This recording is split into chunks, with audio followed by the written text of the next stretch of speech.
really a significantly more dangerous situation now than it was during the Cold War with the Soviet Union, because we had treaties put in place. One of the very important ones was the Intermediate Nuclear Forces Treaties for the intermediate range missiles. And why is that important? Because the launch to strike time is really very, very short for those missiles. So it just, if you have an ICBM, it takes dozens of minutes to hit its target, at least with the older ones. It gives time for one side to call up the other side. And, hey, look, we have this on our radar here. That couldn't be your ICBM. And they say, oh, no, that's, explain what it is.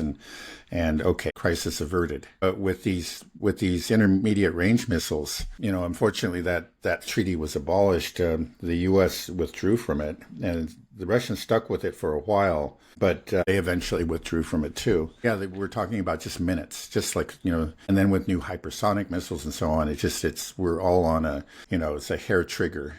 Right. Very no little time to to de-escalate. That's right. Like you said, that's a big thing, being able to, if you have 15 minutes, you can actually get a lot done in 15 minutes if you're smart.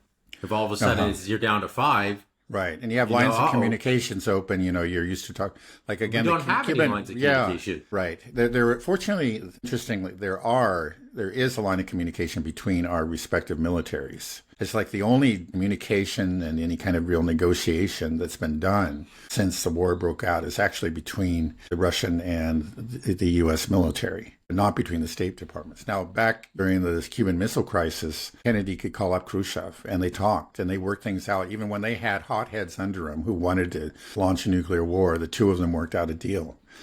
And, again, can you imagine Kamala Harris working out a deal, or Joe Biden, it's a much scarier situation now. I mean, there's just really, if things go wrong, there's not much to prevent them from going, to set things right again.